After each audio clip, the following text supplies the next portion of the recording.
What's up, guys? Welcome back to Pro Gamer Manager, the Moba career mode. This is episode 5.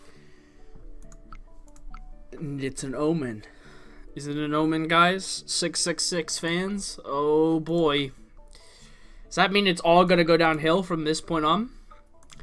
So what happened? We mastered one champion completely. We're halfway through another champion. Awesome. We moved from Bronze League to Silver League now, so we did get the first gear upgrade. The Game Master Light. Cool. Increases our reaction time. Nice. Because that's important.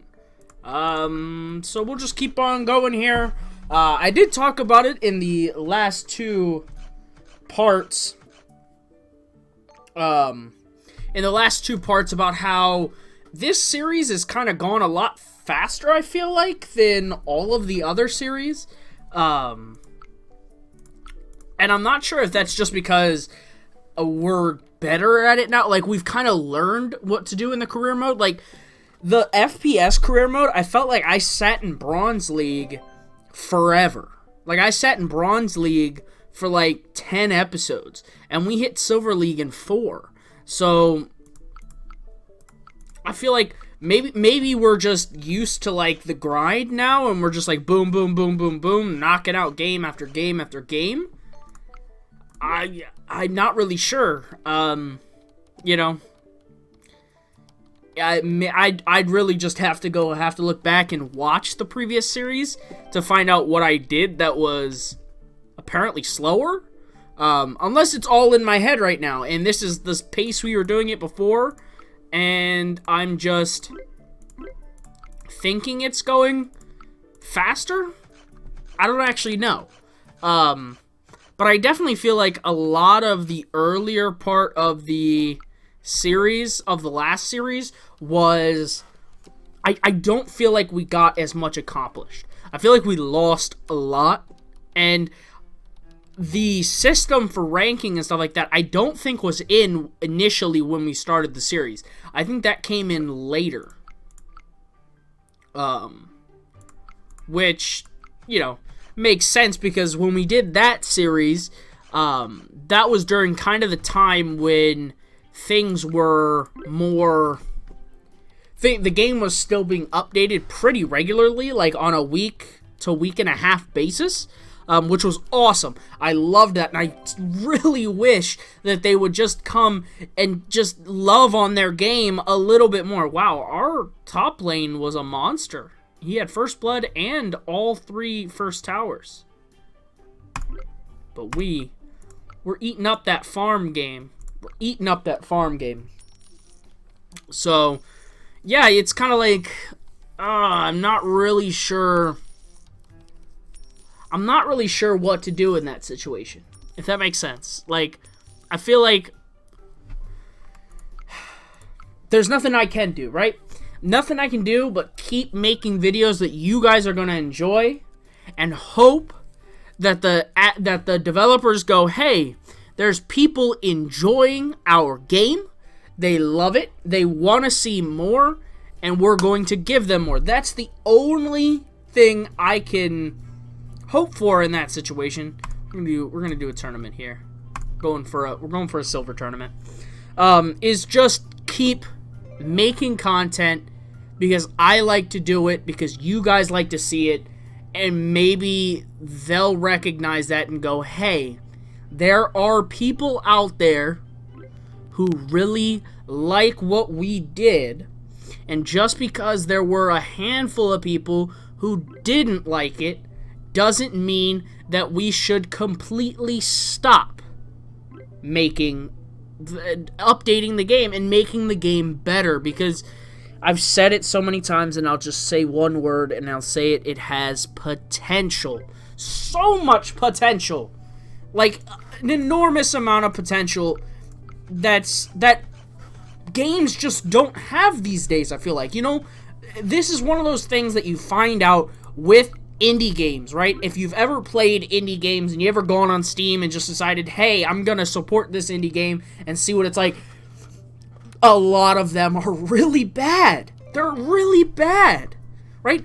But then you come across games like this that you find every once in a while and you go, hey, this game is really good, right? This is like the diamond in the rough of indie games. And it breaks my heart, and I get so, like, you know, I guess the word would be emotional. Like, I'm not crying or anything like that, but I get, you know, excited about it because it is one of those diamond in the rough situations that I wish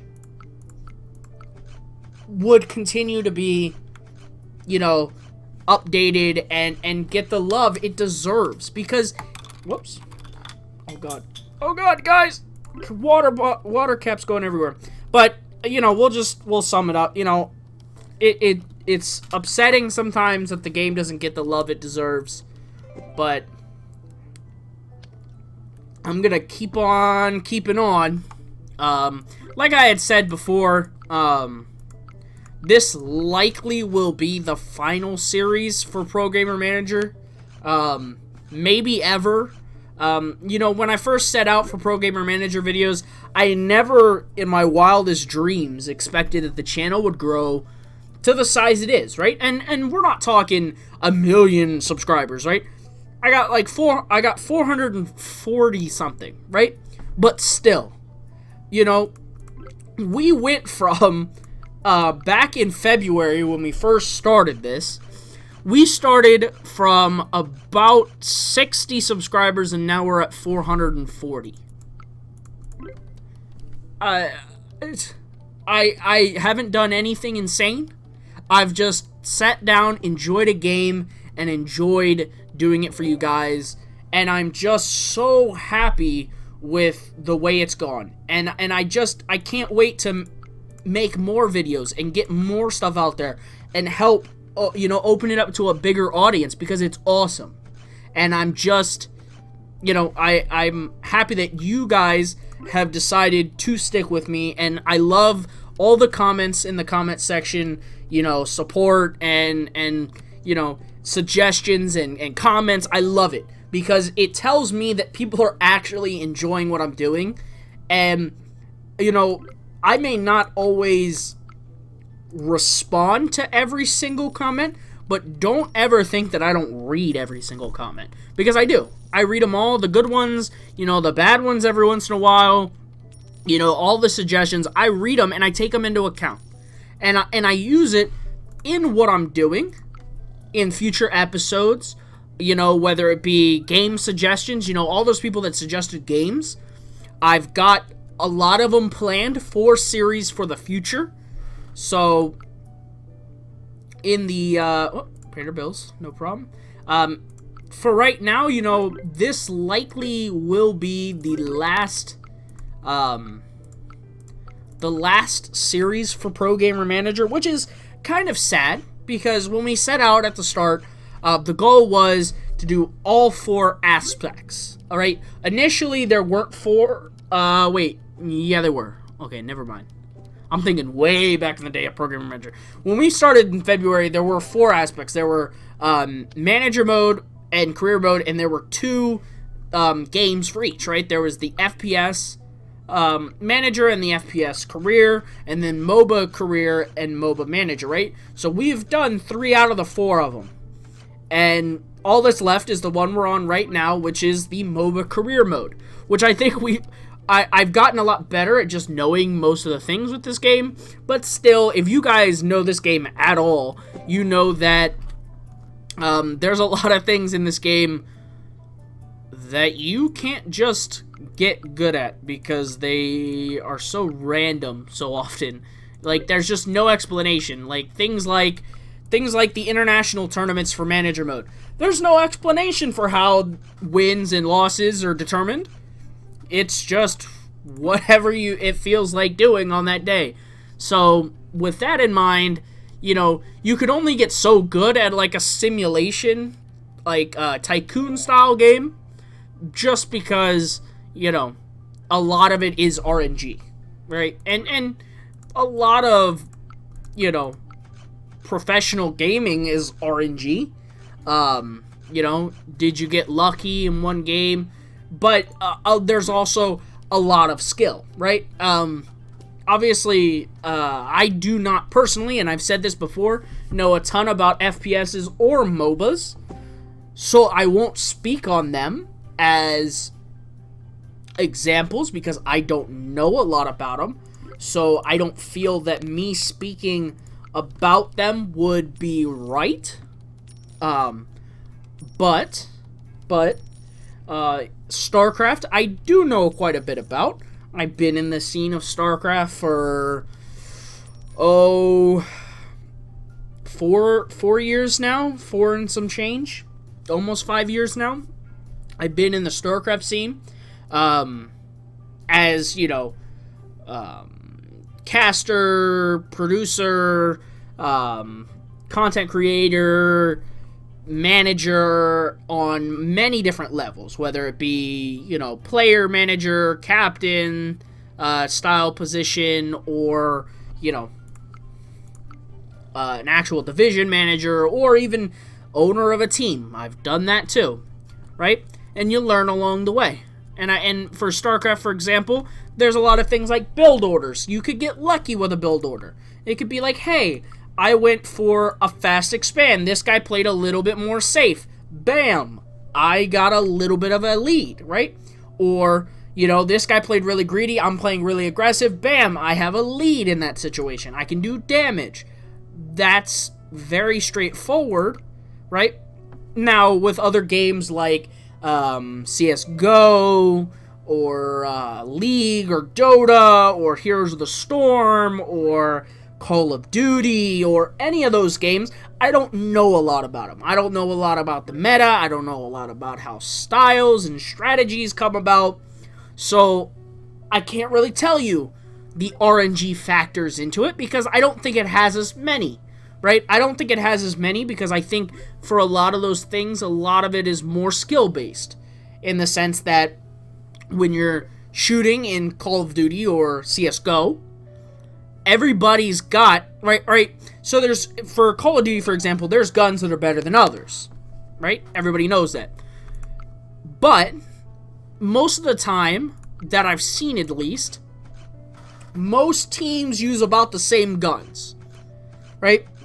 So you'll have some assault rifle guys, you'll have some submachine gun guys, and occasionally a sniper here and there, right? Okay, easy enough. But all those guns that they get are usually the same because there's a hierarchy of guns. So certain ones get banned, so then others are picked. So with that in mind, it's not so much RNG at that point because it's not like, well, your thing is just stronger than mine. No, it's, you know, there's more of a, you have to be skilled. It's whoever can shoot the other person faster and more accurately. That's your winner. Bam. It's the same way in CSGO. You know, CSGO, the guns are very similar, whether you're on terrorist side or counter-terrorist side.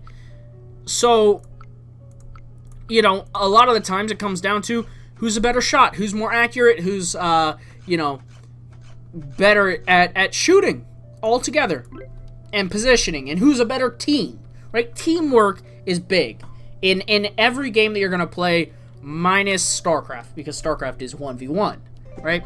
But every other game that you're going to play, besides maybe fighting games, teamwork is huge because it's a team-based game. I'm not telling you anything you ain't gonna already know. And I know I just said ain't, so don't worry about it. We're gonna get teamwork because that's what we're talking about. Teamwork. Right there. We mastered 2 heroes. We're gonna go in here. We're gonna pick up another hero right before the episode finishes, so that we will. So who is good? We know we got these 2 already. Don't gotta worry about them. Who else do we need? Well, that one was pretty good. That one was pretty good too. The burst one, we'll get this one. I think it was good. Oh god, did I just pick one that was like a C rank? Oh no! Either way, if it is, you know, I'm sure eventually it'll come into the meta. Oh, I picked a B rank one. No! It was like the snake dude and the weird dog and the... What is that? Okay, we're gonna... I know this is probably completely inefficient, but we're gonna just save that one until it comes into the meta. Likely will happen. It shifts around pretty often. So we're gonna go with the weird tongue Cyclops Mummy Man. Cyclops Mummy Man, you are the winner. We got all the tongue people. Look, this one's licking her hand. He's got his tongue hanging out. We got some naked woman coming out of a flower. And then we got, you know, that guy, Edward from Twilight. So, that's going to be doing it for the episode, guys. I hope you enjoyed. If you liked the episode, please hit the like button, hit the subscribe button. If you have a comment, question, or concern, please leave it in the comment section below. And I'll see you guys in the next episode.